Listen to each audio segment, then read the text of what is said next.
from Las Vegas, Nevada, the entertainment capital of the world. I'm David Gabry, and this is the Vegas Faces podcast, where we talk with Las Vegas locals about what it's really like to live in the City of Lights. Whether you're living in Vegas, moving to Vegas, or just visiting Vegas and looking for new adventures, together let's discover the hidden gems that make Sin City the most visited place on earth. What's up, everybody? We are Vegas Faces, episode 4. Welcome, where we explore the local side of Vegas and what is it like to live in the entertainment capital of the world. So my guest today, I'm very proud to say, is my neighbor. His name is Jerry. He's a wonderful guy, and he is here to talk about what his experience has been living in Las Vegas, moving to Las Vegas, as well as working in Las Vegas, and the hobbies and activities that he likes to do. So here we go. What's up, Jerry? Hi, everyone. Welcome. Yeah, Thank you. Getting a round of applause already. All right. Well, I'm happy to be here. Thanks for coming. This is really fun. I remember consulting with you when we turned this garage, which is where we're recording, into this little office / studio. So Jerry is like our neighborhood, like Mr. Fix-It. Like you, whether it's self-appointed or whether it happened by accident, you know how to fix everything, or so it seems at least. That could be a gift and a curse. It's both. You know, I'm glad I can do it, but sometimes, people ask me, and I don't always have the time because my favorite thing to do is hiking. Unbelievable. And most people don't know, but Vegas is a Mecca for climbing, professional climbers, and also for hiking because we're surrounded by the mountains. Yeah, okay. So those mountains give us opportunity to climb them. And so they're there every day if you want to take just advantage waiting, waiting for you, Jerry. Where did you came from Canada, correct? Yes, I came from Canada, from the East Coast, and the mountains aren't as high out there. Like I would maybe 1,000 feet or wow, but now they're much higher. Actually, Mount Charleston is the second highest peak in Nevada. Unbelievable. And that's less than an hour from where we live. Yeah. Wow. And so, people don't even know that there's a mountain here in Las Vegas. They're like, what hotel is that mountain at? Yeah. Yeah, because some of the hotels actually do have a mountain. And, they have their own water features and looks like a mountain, but we actually have real mountains. Yes, yes. And when you say Mecca, like you're talking like people in the climbing world come all over the world to come all climb over the here. world to climb here. Wow, that's amazing. It really is known all around the world. Like if you mention Red Rock in Las Vegas to a climber, they know where it's at. Wow. What is it just because we have such high mountains? Like what is it about Vegas that attracts? The quality of the rock it's a sandstone, so it's soft and it's easy to climb. And there's so many routes. There's just and the weather, of course, is perfect. Even that good old Vegas summer heat. Yeah, a lot of climbers are transient, so they'll come in, they'll follow the temperature, the weather patterns and stuff like that. But even in the heat, there's shaded sides of the mountain that are climbable, like all the time. Okay. So in the winter, you're looking for the sunny side, and in the summer, you're looking for the shaded side. Yeah. And it's just like going around a corner, and you're going to find it. Wow. Yeah. What do you think is like peak season for climbers that want to come to Vegas? Like if they're transient, when do they most prefer climbing here? Well, spring and fall. Okay. The obvious ones. Yeah, spring and fall. Well, part of why I asked you that, and we've talked about this before, you've showed me pictures of you literally camping in the snow of Mount Charleston. So I mean, we're in my garage right now and it's April and it's 40s at night now. It's a little bit chilly. If I had to sleep in the garage tonight, I don't think I would like it. So no. But yet sleeping in the snow, can you talk a little bit about that and what that's like and how you... Well, if you have obviously you have to have the proper gear. So if you have a 4-season tent, which is a tent that's It's not much thicker than a normal tent, but it's a tiny bit thicker. But the main thing is that it has resistance for wind. If the wind is blowing or the snow is blowing, it's not going to blow the tent over. Oh man, that'd be a disaster. Yeah. So if you yeah. Has that ever happened? Yes. Yeah. Oh no. Only because we were hiking up a mountain actually, and the storm came in so fast that we weren't able to set up our tents properly and tie them down. So we were setting up as the storm was happening, and so just got the main thing was just get in your tent and be protected from the shelter. And are you able to sleep in that scenario? No, you get the wind blowing. You just kind of sit there and wait for... Yeah, try to wait it out. But get in your sleeping bag, which is a below zero sleeping bag, and then you have a sleeping pad that's not air, but it's kind of a thicker material, and it insulates you from the ground. Do you think Canada prepared you for that? Just the cold weather of Canada that maybe... Like how does one go from sleeping in a cozy bed to camping outside in the summertime to camping outside in the snow of the wintertime? Yeah, it's all about the gear. It's all about the... So like you could just go in there, as long as you have the right gear, or is there like baby steps? Like maybe I should sleep outside when it's like 50 degrees and then just kind of like incrementally train myself type of thing, or as long as you have the right gear, just jump right in there? Yeah, as long as you got the right gear, plus you have to have the right mindset. You have to be able to be comfortable being uncomfortable. I like that. Okay. It's not for everyone. Yeah. That's for sure. I mean, some people don't like sleeping in a cheap motel, compared to, a high-end motel on the strip. You. Yeah. So, yeah, it's pretty, but, you have the gear for cooking food, And plus, I'm sure all the climbing probably makes you so exhausted that as long as you're bundled up correctly, you can probably just pass right out. Yeah, because you're usually exhausted, like you said, just hiking to a spot. And we're not going there to camp per se. We're going there to reach the top. Hike to a mountain. We're snowshoeing or ice climbing. Wow. And and it's usually a multi-day to get to the peak. So like what, like 3 days? Yeah, 3 days. So you would hike the first day and set up camp. The second day, you get up really early, go actually reach the peak, then come back to your campsite. Yeah. It'd be late at night, jump in there again, and then third day, pack everything up and hike back to your car. Wow. Jerry, when you reach the peak, how long do you stay on top? It really depends if it's a stormy time or if it's a windy time. You'll just reach the peak and then, let's hike back down so we're not exactly on the peak and have our lunch or whatever. But if it's a sunny day, it could be warm.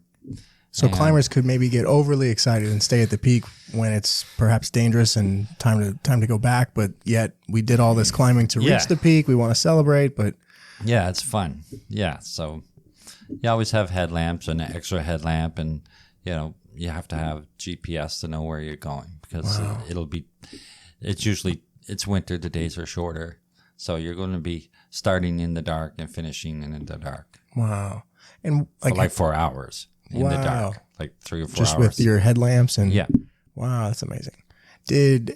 How did you get into this type of extreme? Because someone like me, I'll go to Red Rock Canyon, I'll climb a couple rocks, I'll take some scenery photos, and that's good enough for me. But how does one transition into? I'm assuming it's obviously an interest, first of all. You probably meet the people that are also interested. And then do you remember ever being really scared, whatever it is that you climbed? Like this might have been the highest mountain or, that you climbed to where you're like, I don't know if I could do this or. Yeah, well, I got lucky because I met friends that do it. So I went out on easy trails with some friends and they just happened. Like as a hiker, as a trail hiker. And then so some of the friends were like climbers as well. And it's like, hey, you want to go climb? I was like, sure. And then so I started learning how to climb, and friends would show me how to do it. I got really lucky because I have good friends that I met through this. And then from climbing, we went to more extreme hiking, where there's exposure, and it's almost like climbing but without ropes. Oh boy. Okay. There's a grade system actually with rope climbing. Mm-hmm. It starts at 5, like 5, low 5s, like 5, 6, 7, 8. But there's a grade system for hiking as well. And you go, from 1 to 4. And the 4 is basically you have to use your hands and feet to hike. And there's exposure and things like that. I think all the hikes I've done are probably zeros. Yeah. Yeah, if you're on a walking trail without, trip hazards, it's a like 0 or 1. Wow. And then it just gets harder after that. Wow. What would you say is the scariest, or maybe you've done it long enough to where, nothing phases you now, but what do you remember, or, what's the scary? Is it the heights? Is it the creatures that you encounter? Like what are potential dangers that terrify you when you're on these excursions? Not having the proper gear. Like if you're hiking and you expect to be home that night, but for some reason, you got lost or somebody got hurt, and you have to spend the night. You have to have it would be good to have proper shelter with you. So an emergency bivvy, like a bag, basically a sleeping bag that you can get into to protect you from the cold or something like that. Or in the desert, of course, it's really hot. Mm-hmm. So if you run out of water. Yeah, like how do you know how to ration how much food, how much water? Like you're really in the thick of it. Like when you're really, really in there, how far are you, like time wise? Like how long would it take to get back to the car if like an extreme scenario where you just have to leave and just go back to the car? Well, it depends on how far along you are on the hike. Yeah. But in Red Rock, I've been in Red Rock twice where it's supposed to be a day hike. Oh, wow. And it turned out to be you have to stay overnight.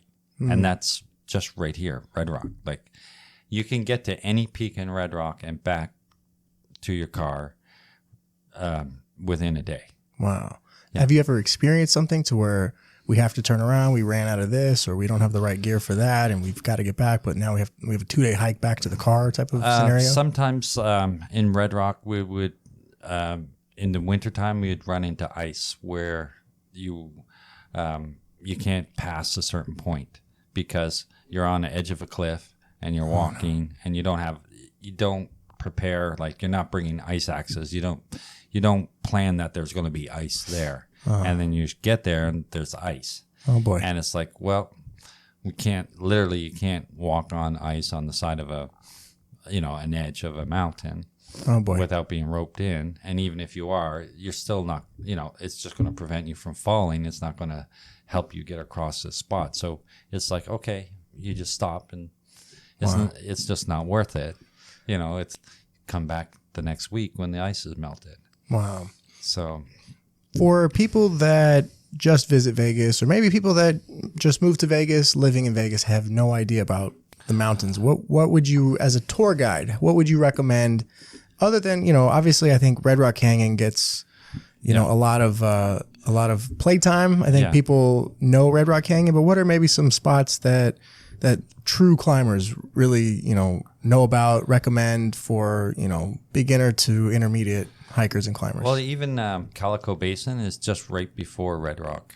Okay. And you could go in there, and there's all kinds of hiking, and it's great for taking kids in there because I think kids just naturally love to, climb on things. So, let them climb on the rocks. And there's all levels of it too. So it's not like extreme. It could be extreme if you want it to be, but there's a lot of things that are not, which is what I recommend because it's fun. It's just fun being out there. It really is. Yeah. The fresh air, the scenery, the clear skies. Yeah. It's really unbeatable. How about we have Mount Charleston? I want to say I did the Mary Jane Falls hike, which for me, that was like, beginner to intermediate. Yeah. For someone who doesn't hike all the time, it was. Oh, yeah. But it was a nice, worth it. The waterfalls at the end of it were really fun and refreshing. Yeah. And near there is Big Falls as well, which is the same trail up, but instead of going right, you go left, and the falls height is bigger. Oh, nice. So, but yeah, the scenery out there, of course, is different. You know, you have big trees; it's all green, and it feels so much different than Vegas. A completely different landscape than Las Vegas. Oh, and that desert landscape, no more cactus. It's now like, Christmas trees everywhere. It's, what are those, pine trees? Yeah, Bristol cone pines. Bristol cone pines. Yeah, it's gorgeous up there. It's very green and lush, and you're like, this is Vegas? This is the desert? Yeah, and to me, when I first walked through there, I felt like I was walking through a fairy tale. Yes, because very magical. Yeah, it literally is, because the Bristol cone pines only grow in certain parts of the world, and we're lucky that they grow there. And some of them are over 3,000 years old. Wow. These are really, really old trees. So they're all twisted and bent and weird shapes, and they've gone through forest fires, and they look very, very odd and very strange, and that's what makes it magical when you walk through there. Yes, they have that majestic look to it. It feels like you're on a movie set. Like the background doesn't seem real when you take a picture. Wow. And there's other places like by Hoover Dam. Okay. There's some places called Gold Strike is another place to go hiking. So you can actually hike down below the dam. Oh, wow. And there's hot springs down there. Year-round hot springs. No kidding. Yeah, and then you can kayak down the river below the dam. Wow. There's a lot of tour companies that rent kayaks, and you can just look them up online, and they'll drive you down to the dam, below the dam, put you in the river in the kayak, and then they'll pick you up down at the end, like several miles down. Wow. And then bring you back to your car. Very fun. I want to say the only hike, and I wouldn't even call this a hike, next to Hoover Dam but it's really, really fascinating. It's the tunnels. Yeah. It's the old railroad that delivered the supplies for the builders of the Hoover Dam. Yep. And they just made it into like a walking trail. It's really, really, from a scenic aspect as well as a historic aspect, it's really, really fun. Oh, yeah. The view of the lake is beautiful from there. Yeah. In fact, I've done it during the day, and then a friend of mine who used to live here, now lives in Phoenix. He used to be a climber, and he goes, "Hey, we're gonna go do this at night. We're gonna go do the tunnels at night." Yep. And I'm like, "Okay, all right." And what you just mentioned, the lake, all the houseboats that, it looked like there was a little lake party, like from where we were. It was really, really fun. I would recommend also, if you live in Las Vegas, to join. There's an umbrella group called meetup.com. Okay. Yeah, it's like meetup.com. And then that's an umbrella group of people who like to meet other people that like to do activities together. So if you look up that, and then you search for Las Vegas, and then search for hiking, several groups will come up. Like probably over 10 hiking groups in Las Vegas. Wow. I belong to probably 3 hiking groups, a couple climbing groups, a couple canyoneering groups, backpacking groups. And the best thing about that is, if you don't know anybody, or all your friends don't hike, but you want to start hiking, and you don't really know where to go, or you don't want to just hike alone, these groups they're free, and they're other people that like to do the hikes, and their organizers are basically the organizer of the group, and they'll say, okay, this is where we're going to hike to, this is when we start, this is the amount of water you should bring, like, we're going for 4 hours, you should bring 3 liters of water, you should bring some snacks, and it's going to be at this certain elevation, and we're going to go up to a certain elevation, and this is the distance we're going to go. Wow, it's like climbing mentors, like having people that like-minded interests that can guide you. And do you ever find it tough though? Like a big part of climbing is the part where the other person holds the rope, or right. Well, this is more for hiking. Okay. Okay. Because for climbing, I was going to say, exactly how do you like find you someone said, that you can trust, and then they trust you too to right. Well, well, they do have like beginner classes. Okay. And they're free. And so you're not going to do anything really hard, you know. But through those classes, you'll meet people. I see. You know, and actually, most of my friends have met through these groups, and then you kind of branch off. Like you meet some people and it's like, oh, you're cool and you're cool, you know, just like any group. And then it's like, hey, then you do your own thing. You branch out and go do other things. And that's the thing about Vegas too. We kind of find it, this is a hub where you can go to like Zion, you can go to California, Utah, you know, Arizona. And those places all have great hiking as well. And it's only 2.5, 3 hour drive to somewhere else from here. Wow. So Yeah. so it opens up a whole place. So it's like a hub for it as well. Do you have a favorite spot of not just Vegas, but in the country, in the world? Zion. Yeah, Zion's beautiful. Zion, and then Death Valley. Yeah. Most people don't think Death Valley, you know, there's not a whole lot out there. I just think it's flat, no? Yeah. Oh, no.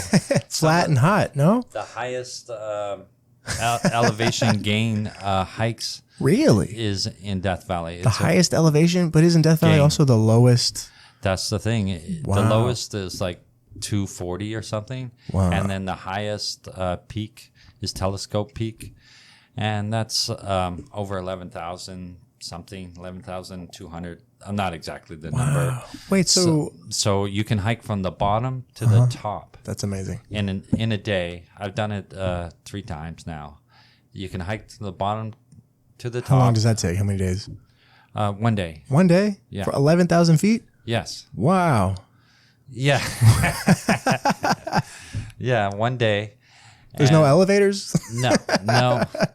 But you do a car shuttle where you would park, you know, you have a car at the bottom and then you have a car at another location. It's not at the top, but it's where normal people would start hiking. When you say 1 day, 10 hours, 12 hours, 15 hours, a full 24 hours? Oh, probably at least a 12-hour day. Wow. Okay. Yeah. Wow. Yeah. You start really early before the sun comes up, and then... And that means 12 hours to get to the peak? Yes. So then another 12 to get back down to the... Yeah. To go home. Yeah. Wow. Yeah. So it's a long day, but it's worth it. So, yeah. So I had no idea. I always thought Death Valley was like the flattest, lowest point on earth type of place. It's the lowest, but it's not the flattest. Wow. There's mountains all through Death Valley. Wow. Death Valley is also a place a lot of canyoneers go. People who start at the top of a canyon and then they use ropes and they go all the way through the canyon down to the bottom. Wow. And how far is Death Valley from Vegas driving? 2.5 hours. That's not bad. Yeah. It's right there. Yeah. So. And it's on the way to California? Yes. Oh, yeah. wow. Yeah. Wow. Yeah. That's awesome, Jerry. Yeah. I want to shift a little bit and just kind of get into what you do. Me and Mary, we do real estate. I work in property management. I'm also a real estate agent. Mary does real estate marketing. We're kind of this real estate duo here in Las Vegas. And I know a little bit about, I want to say you work. No, just go ahead. I don't even want to try to guess and butcher it. Well, I work on a show on the Strip. Okay. And the show runs every half hour in the evening. Every half hour is the show? So there's 14 different shows. Wow. What's the name of the show? Or can you? Well, it's part Lake of Dreams. Okay. Actually. Okay. And so every half hour, a song is played. And this is at the Wynn. Wynn Hotel. Yeah. All right. That's So, my favorite hotel, yeah. by the way. Yeah, it's rated as the best one on the Strip. Yeah. Wynn it's gorgeous. And I'm lucky to be part of the show that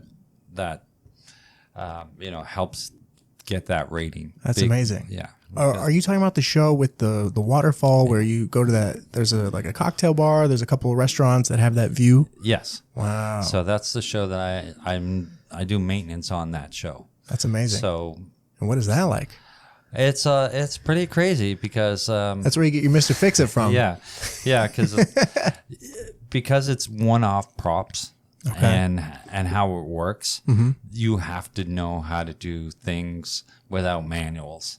You have to have a lot of background, and like my background is electronics, so I work on all the robots that make things move, all the moving lights that make things move, the power that run pumps to make the fountains move, power that makes the fire on the water work, and things like that.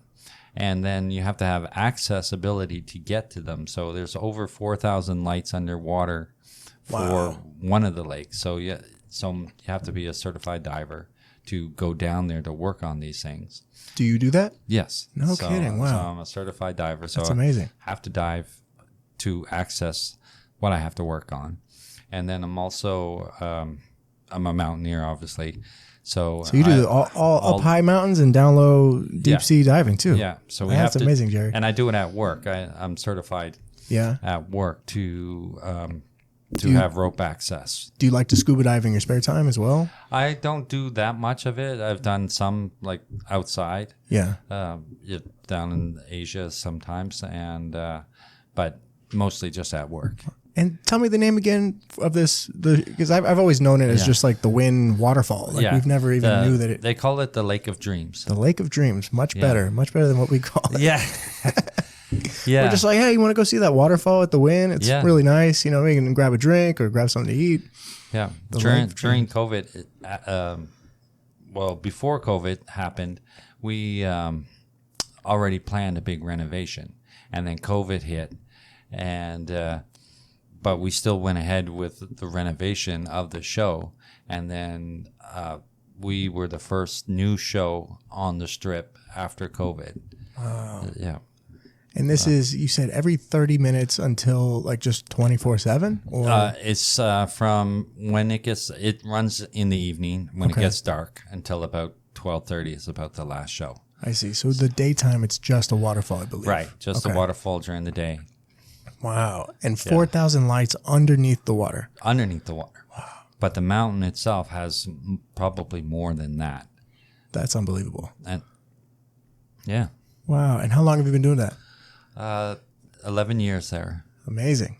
Yeah. Have you ever worked on the Bellagio fountains or any of the, since you have that skill, do they ever say, oh, hey, we need you over here? No, we're just too busy where we're at right now. Yeah. And they're different properties, so they're under different management. Yeah. So I would have to work for them to do work there. And I'm already, too busy. Understood. Yeah. How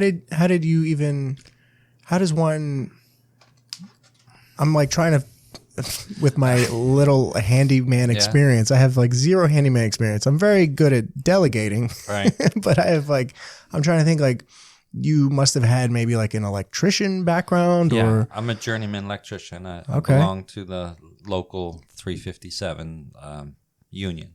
Wow. So amazing. I'm a union electrician. So, there's a skill level and education level that it takes to get to that level. Wow. And so it's a trade, obviously, within itself. Plus, I have other electronics background. Fascinating. So, all right. And then I have my own passion of fixing things and doing things. Yep. Yeah, we see you out, like running around down the street. I'm like, oh, Jerry's going over there to fix that and going over there to fix that. Yeah.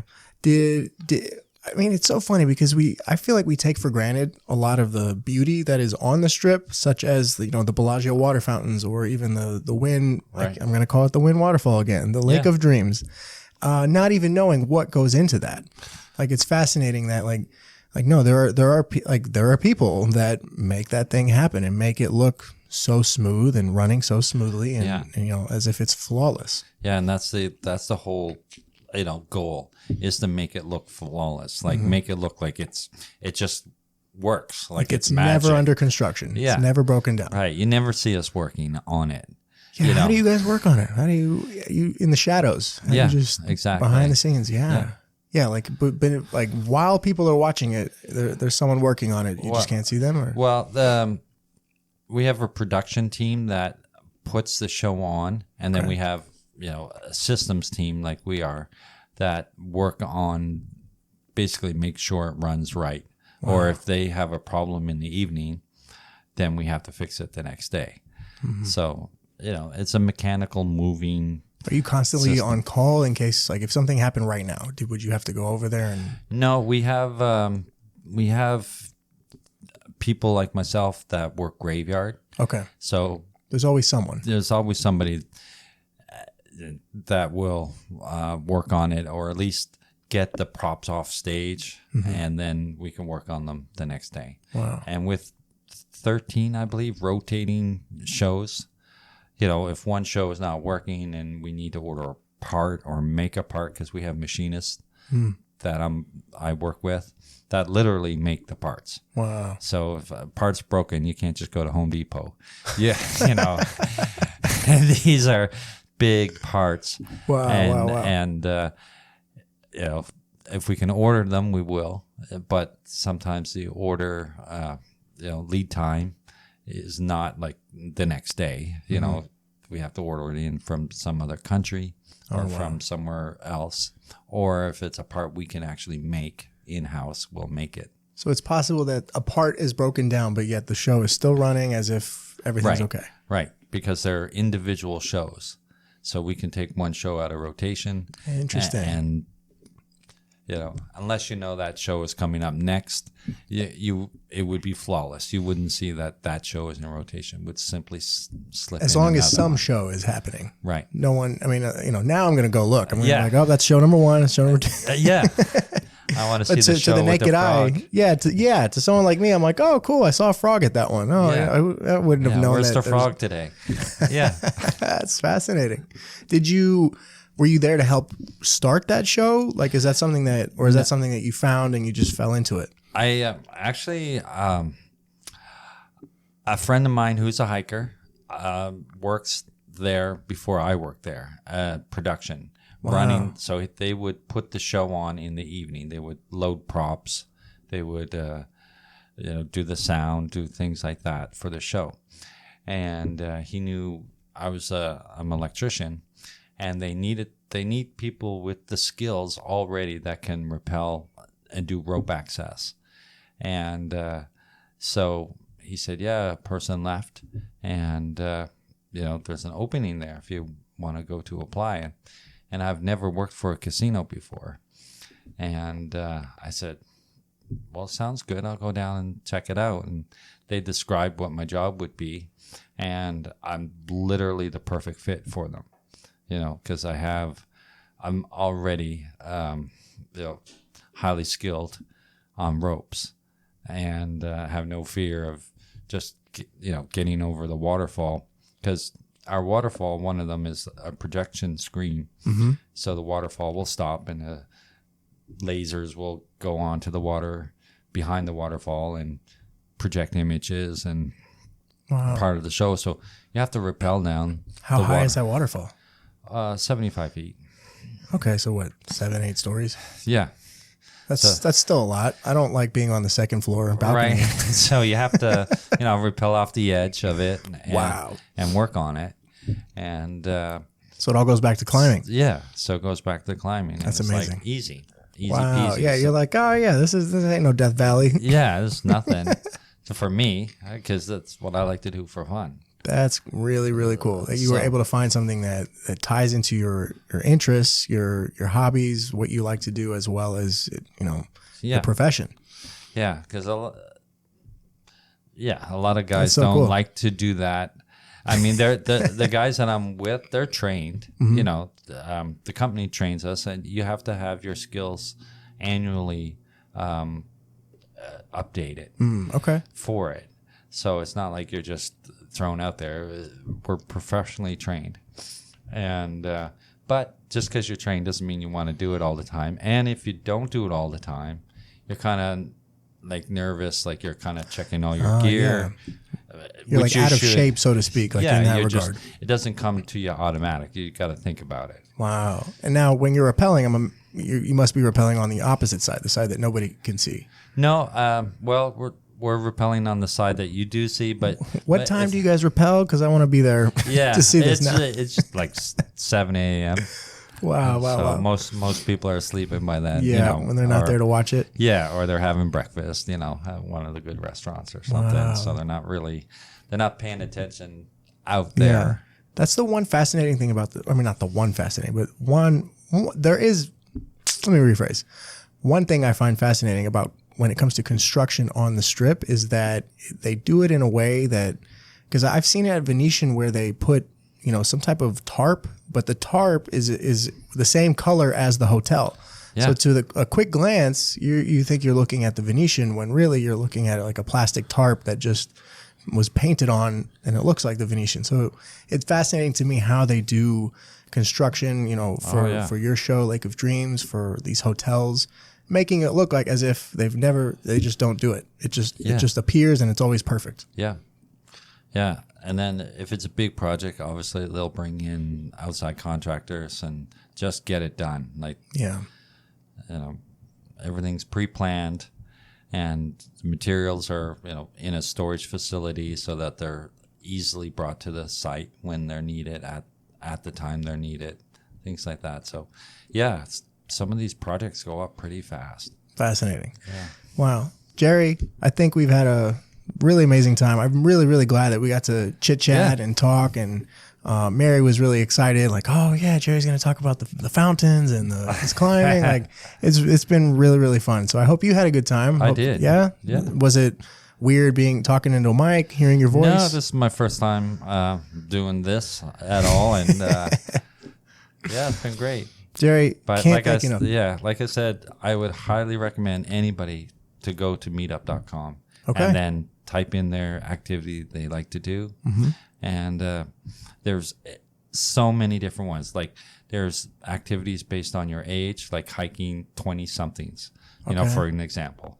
Or there's hiking with dogs. Oh, nice. Okay. So, So I would highly recommend that. And then people will find their group that they like to do. I mean, I'm all about the outdoors. So I would just, in Vegas, I work on the Strip, but I never go there. A few concerts now and then. Sure. But there's just more. Yeah, nothing against me and Mary, we love the Strip. I mean, we have 2 kids, so we can only go there every so often. But we also know that there are much more things to do in this town, especially outdoors. I mean, the weather here, yes, the Vegas summers, but for the rest of the time of the year, you can really have some fun outside. Exactly. All right, Jerry. Thank you so much, and thank you all for listening. This was episode 4. We'll see you at episode 5.